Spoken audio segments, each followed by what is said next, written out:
Le citoyen, payeur de taxes et d'efforts, doit reprendre le pouvoir, sa voix forte. Les services publics doivent servir au peuple pour le bien, redonner, s'enfuir, reprendre le contrôle qu'on a perdu. Reprendre, faire entendre notre vue.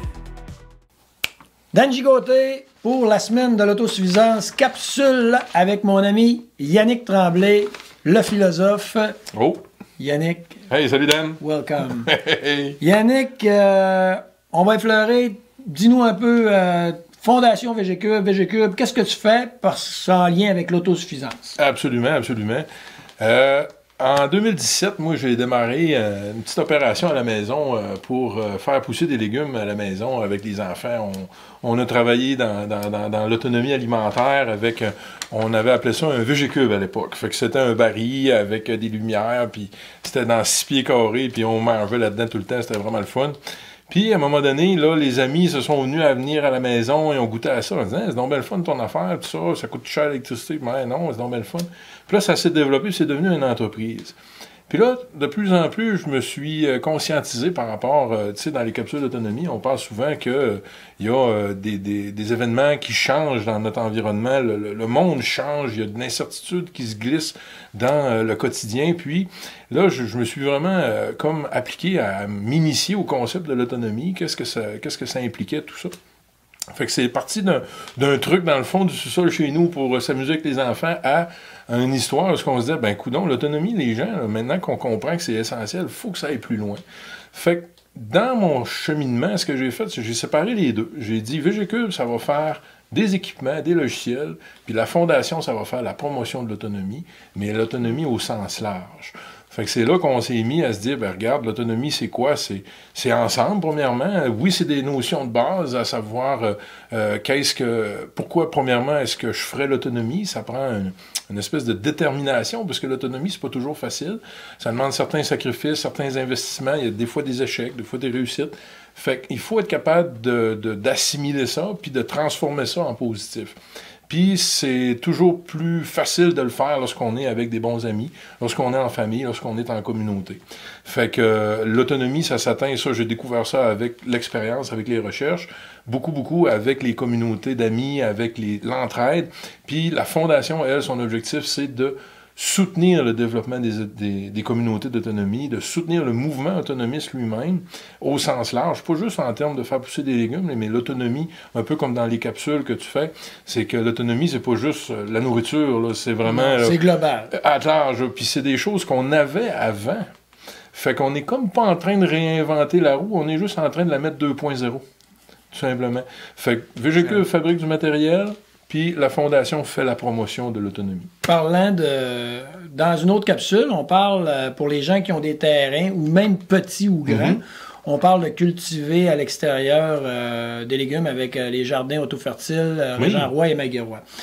Maintenant, VGCube offre des solutions murales, que ce soit avec VGCube ou pas, mais vous avez développé, parce que tu peux avoir une solution performante ou une solution tout simplement.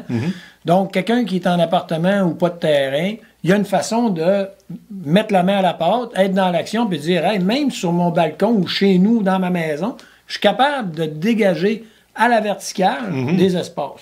Vas-y. Ben, on parle là qu'à la base, les équipements VGCube, on a travaillé, on a investi beaucoup d'énergie, beaucoup de ressources, beaucoup de sous avec des experts, des docteurs en toutes sortes en biologie, en agronomie, bref. Mais l'idée, c'était de développer une espèce de brique modulaire qu'on pouvait faire un peu comme un bloc Lego avec ça. C'est-à-dire, si tu veux l'utiliser dehors parce que tu as un mur au sud à ton condo ou quelque chose que tu veux réutiliser, que tu veux optimiser pour produire, ben le VGBac va s'installer au mur sous forme de colonne. Donc, tu peux faire ça comme ça. C'est une serre, déjà, tu peux optimiser ton rendement. Moi, des fois, je vois les gens qui ont des belles serres, mais ils vont cultiver juste à une hauteur. Fait que le concept d'aller chercher la verticalité, c'est très intéressant. Fait qu'avec le VGBac, tu peux utiliser l'espace vertical maintenant pour cultiver. On parle que on peut facilement aller chercher jusqu'à 50 livres au pied carré de production, juste avec une végétour, lorsque les gens l'utilisent en mode production.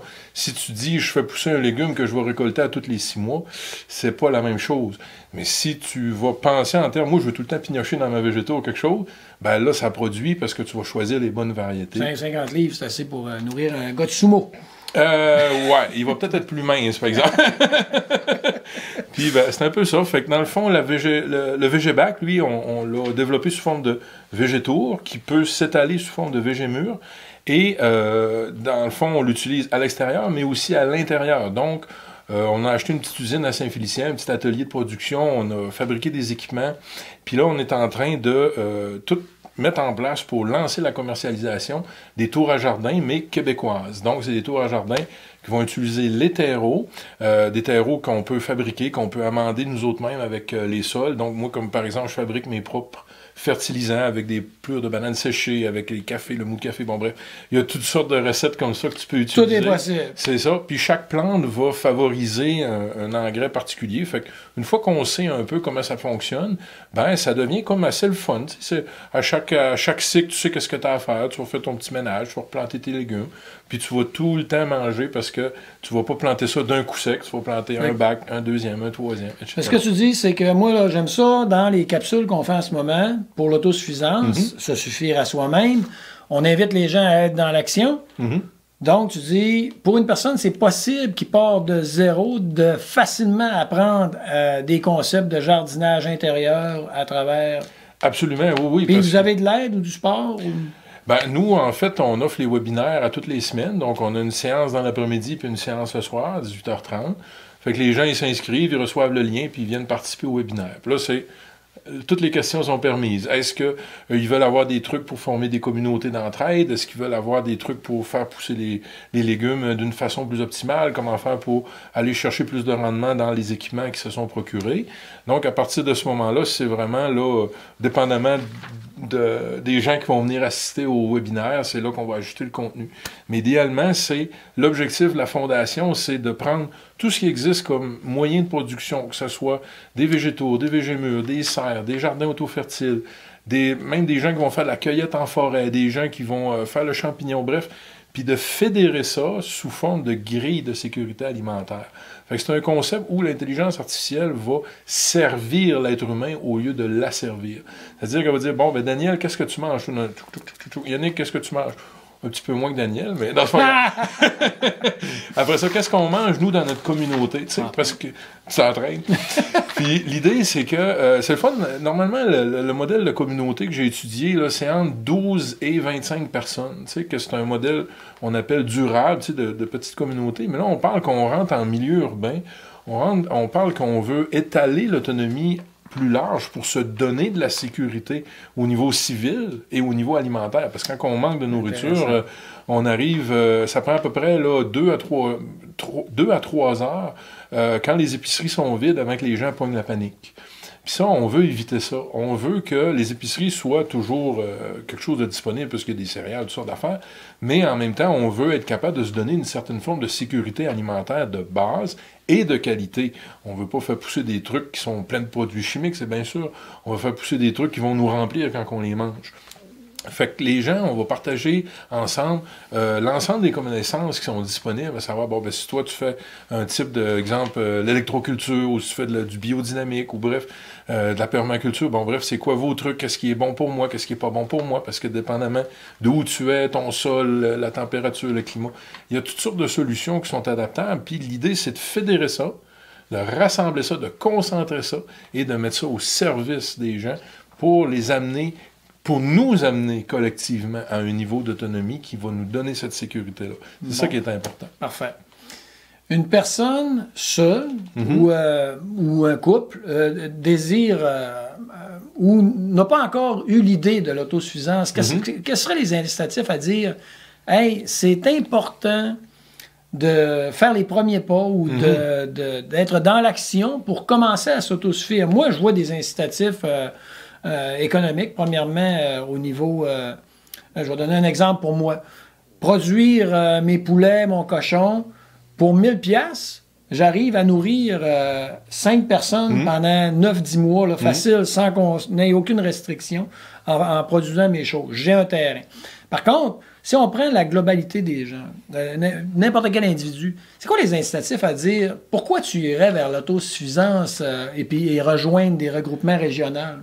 Je vais te commencer ça avec une petite histoire. J'ai une de mes amies, c'est une grand-maman tellement drôle. On n'a jamais été capable de parler autrement qu'avec des mots, des petits mots en anglais ou des signes parce qu'elle est pakistanaise puis elle parle un petit peu anglais. Puis à un moment donné, je parlais avec elle pour apprendre à connaître cette personne-là, cette dame-là qui est très gentille. Puis j'ai réussi à comprendre qu'elle me disait « Quoi? » Elle dit « Au Québec, vous n'êtes pas autonome. Eux autres, au Pakistan, ils ont tout le monde a des jardins, puis tout le monde est interconnecté, puis échange des trucs. » Elle dit « Mais vous êtes des fardeaux mutuels. » Fait que l'agriculture, c'est une culture qu'on s'est fait promettre certaines formes de facilité avec le siècle des loisirs et tout ça. Puis là, on est rendu qu'on s'aperçoit qu'on s'est fait peut-être un petit peu trop tirer le tapis en dessous des pieds. C'est ce que je conçois. Parce que l'agriculture, c'est un moyen de se connecter, oui, à la nature. C'est extraordinaire qu'est-ce qu'elle peut nous offrir comme source de réflexion, comme source on peut pas faire autrement qu'être rempli de gratitude lorsqu'on comprend comment la nature est généreuse avec nous. Mais en même temps, c'est une source de confiance en soi, puis une source de point en commun que j'ai avec toi. Hey, mon jardin, hey, mon ci, hey, ma recette, j'ai fait ça avec mes piments. C'est le tissu social qu'on a brisé en enlevant l'agriculture en 1950 avec la commission Héon. Ces gens-là, qu'est-ce qu'ils ont fait? C'est qu'ils ont dit, t'as une petite ferme d'exploitation familiale, Daniel? Upgrade ton affaire, puis envoie tes affaires en ville. Parce que sinon, on te donnera pas des sous pour être capable de monter ton business. Fait que là, on a perdu presque 80% des fermes familiales qu'on avait en l'espace d'une génération. C'est tout à fait vrai. Moi, juste dans mon rang où je suis né, dans mon jeune temps, il y avait, écoutez ça, là, il y avait sûrement 48 personnes qui vivaient de 4 à 5 fermes là, dans mon bout de rang. Maintenant, il y a 2 fermiers qui ont 2 enfants chacun qui ont pris toutes les terres. C'est pas pareil du tout. Non, là, on est rendu à une industrialisation. Puis c'est rien, ça, Daniel. Ce qui s'en vient, moi, étant donné que je suis dans le domaine de l'innovation, des technologies, j'ai rencontré plein de gens qui sont dans les sphères politiques et tout ça, pour les bonnes et les mauvaises raisons. Des fois, on aimerait mieux moins les connaître, mais techniquement, c'est que ce qui s'en vient présentement, c'est, exemple, moi, je suis dans le domaine de la technologie, OK? Des nouvelles technologies, puis tout ça, mais dans le fond, on cadre exactement dans tous les programmes de financement que ces gens-là peuvent offrir, mais on n'en a pas. Pourquoi? Parce que nous, on redonne l'agriculture aux familles à petite échelle. On donne des outils, que les gens se reconnectent. Les gens, après ça, s'aperçoivent que l'autonomie, c'est grand, puis qu'il y a plein de monde tout le tour d'eux autres qui le font, mais qui ne connaissaient pas. « Hey, ça fait longtemps, lui. Je pensais que t'as tombé des belles tomates dans ta serre, puis tout ça. » Puis ces gens-là, ils nous dépouillent de cet élément de création de liens-là. Puis ce qu'ils veulent faire, en final, c'est des gros terrains de football avec des robots puis des produits chimiques puis avoir un contrôle sur les prix. C'est ça que c'est à ces gens-là qui donnent des sous. Nous autres, on le voit sur le terrain. L'argent. Ouais. Maintenant, on va revenir. J'aimerais ça se mettre en mode solution ou en mode qui peut amener un éveil chez la personne qui n'est pas ouverte encore au concept d'autosuffisance. Qu'est-ce qu'on peut faire pour déclencher, dire « Hey, viens explorer l'offre. Premièrement, tu es capable d'être mieux au niveau financier, tu es capable d'être mieux au niveau santé sans dépendre des big pharma ou des hôpitaux ou du système. Tu es capable, si tu as un terrain, de commencer à mettre la main à la pâte. Qu'est-ce qu'on peut faire pour inciter, pour mettre l'étincelle, dire « Hey, gars, mettons, tu prends votre offre, là, si tu veux, on peut te montrer comment cultiver à la verticale, c'est ça que tu appelles? Oui, jardin vertical. Après ça, la fondation t'invite à réunir un regroupement, à travailler ensemble. As-tu un incitatif que tu peux te donner là, pour amener les gens à... En fait, il y en a plusieurs, là, vraiment beaucoup, mais un des incitatifs les plus puissants là, qu'on pourrait utiliser pour dire aux gens, là, rappelez-vous, là, les gens, là, quand vous étiez à la maison chez vos parents, puis là, vous vouliez emprunter le char pour aller faire la fête avec des amis ou quoi. Tu es tout le temps en train de quêter pour avoir de quoi, puis là, quand tu as eu ton auto, tu étais content. Ben, c'est un peu la même chose. L'autosuffisance, c'est l'autonomie personnelle, c'est que on a cette fierté-là de produire ce qu'on mange, on a cette fierté-là de produire le tissu social qui nous donne envie au vendredi soir pour aller faire la danse, pour aller rencontrer les amis, pour philosopher, pour goûter les bières locales, manger les fromages locaux, pour développer plein de projets, puis s'enligner. C'est infini, en fait, l'autonomie, puis on l'a remis entre les mains de nos parents, si on peut dire ça. Puis là, on va demander la permission à celui qui est supposé gouverner. Est-ce qu'on a le droit de couper un arbre sur notre terrain? Est-ce qu'on a le droit de se faire un jardin? Moi, je connais des gens, personnellement, qui ont fait des jardins, dans le secteur de Saguenay, qui se sont fait dire... Tu me défais ça, puis ça presse parce que tu rentres pas dans le cadrage de l'urbanisme. Les gens, il y avait des concepts extraordinaires, là. Fait que, tu sais, c'est la meilleure façon de voir l'autonomie, c'est on se redonne un ancrage au sens de la vie. Être connecté avec le vivant, c'est ce qui nous anime. Si on est déconnecté du vivant, là, on est connecté au cellulaire, on est connecté aux objets, on devient une espèce de...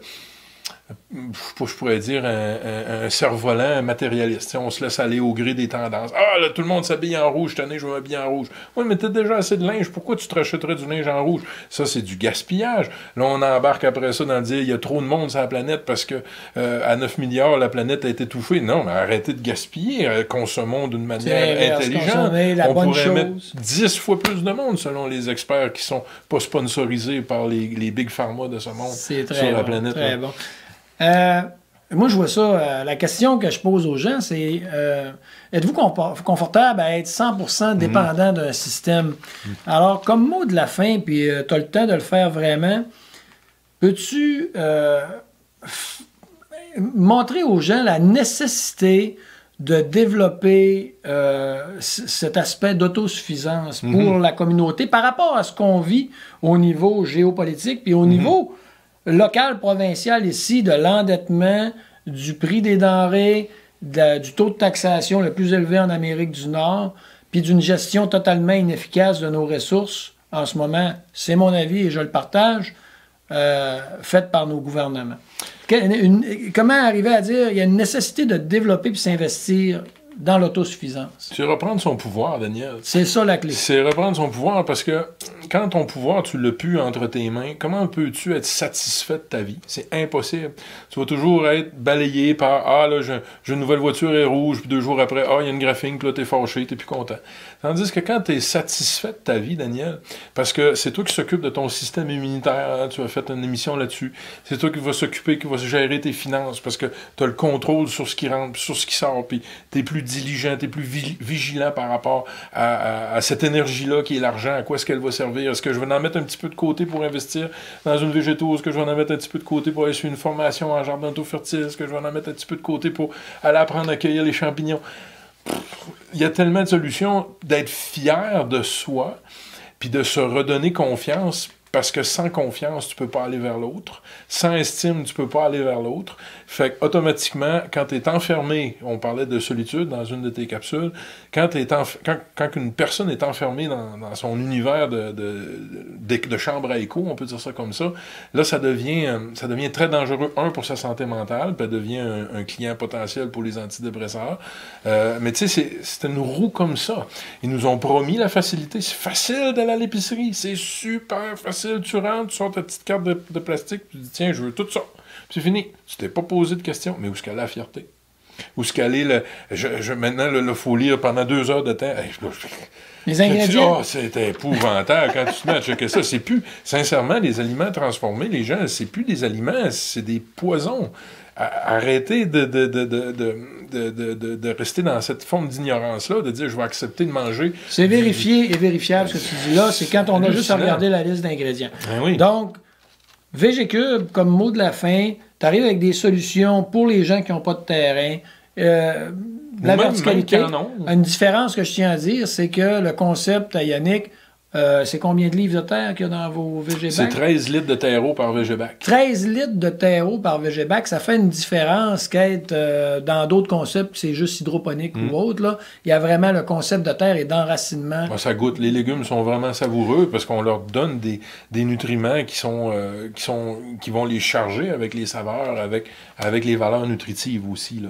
Et quand on est capable d'être dans l'action, aussi la Fondation VGCube est là pour... Tu parlais de WeGarden, c'est quoi WeGarden, qui est si vous allez sur le site internet de VGQ, vous allez pouvoir cliquer, il y a un lien, hyperlien, WeGarden. Ça va vous amener sur un site dont on utilise l'intelligence artificielle. Cette intelligence artificielle-là, elle va vous dire, mais qu'attendez-vous pour vous prendre en main? Il y a plein de solutions. Arrêtez d'attendre que la manne vous tombe du ciel. Ça n'arrivera pas. Ce qui va vous tomber du ciel, c'est des barrières à l'entrée, c'est des brisures de la chaîne d'approvisionnement alimentaire. Tous ces événements-là sont prévus dans le temps. C'est indiscutable. On a juste à regarder des experts qui sont pas sponsorisés par les gens qui vont payer pour faire des études qui vont les mettre en valeur. Les experts qui sont libres vont le dire, regardez, le niveau de danger actuel présentement sur Terre est extrême. Ouais. Il y a même une horloge là, qui dit la fin du monde. Oui, en effet. Là-dessus, pour faire du chemin, j'ai fait quelques recherches, là, puis on évalue en ce moment à 33% les chances d'un Black Swan event, où qu'une chaîne d'approvisionnement serait déficiente de façon majeure. Et si on reste, admettons, 7-8 jours sans avoir accès aux magasins ou aux denrées, ça devient un problème. Donc, un mot de la fin, Yannick? Moi, j'invite tous les gens là, à se questionner sincèrement à l'intérieur de vous. Est-ce que je suis satisfait présentement là, du mode de vie que j'ai là et de me faire empoisonner ou de carrément dilapider votre argent parce que avec le même temps, vous seriez capable d'aller chercher beaucoup plus de qualité de vie en vous investissant dans la création de votre alimentation, dans la création de liens avec des gens qui sont autonomistes. Vous auriez beaucoup moins à travailler et à peiner pour rester en santé. Fait qu'au lieu de travailler à vous guérir par la suite, vous travaillez en prévention. Vous utilisez des huiles essentielles, vous utilisez des plantes médicinales, vous utilisez des aliments qui sont sains, qui sont chargés. C'est vrai, il y en a. Quand est-ce que vous allez aller à l'hôpital après ça? Vous allez vous casser un bras de temps en temps, c'est bien sûr, c'est un fait comique, parce que les femmes trouvent ça drôle, ils vont vous flatter un peu plus. Mais l'idée, c'est que... Mais oui, on fait pitié, on a le bras cassé, Daniel. On est comme un petit oiseau. On a besoin d'amour. Ouais. Fait que j'incite vraiment les gens là, à vous pencher sur le concept de qu'est-ce que je peux aller chercher d'autonomie, que ce soit au niveau de la santé, au niveau de l'agriculture, au niveau de l'économie, au niveau de la spiritualité aussi, parce que à quelque part, c'est ça qui va être votre ancrage pour vous permettre de développer un bonheur qui est durable. Il n'y en a pas d'autre solution, les gens. Fouillez pas. Vous pouvez fouiller, en fait, je vous invite à le faire, bien au contraire. Allez me chercher ça, ces vieux livres de philosophie-là dans les bibliothèques. Vous allez le voir, les concepts de bonheur durable sont toujours construits sur les choses dont on peut être fier. Donc, ce qu'on est capable de faire par nous autres mêmes et en étant avec des amis. Merci, Yannick. Hey, ça fait plaisir. On a philosophé, on a sorti de VGQ, Fondation VGQ, mais je trouve que c'est important de ramener la globalité du concept. Sur ça, j'invite tout le monde à être dans l'action. Tous les outils sont là à travers les capsules qu'on fait dans la semaine d'autosuffisance afin de reprendre votre pouvoir en main, de s'autosuffire, de se suffire à soi-même. À certains pourcentages, il n'y a pas de honte. 5 10 c'est évolutif.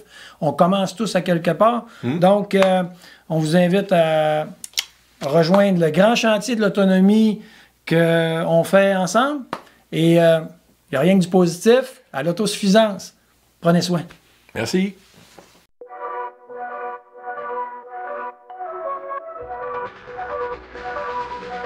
Le citoyen, payeur de taxes et d'efforts, doit reprendre le pouvoir, sa voix forte.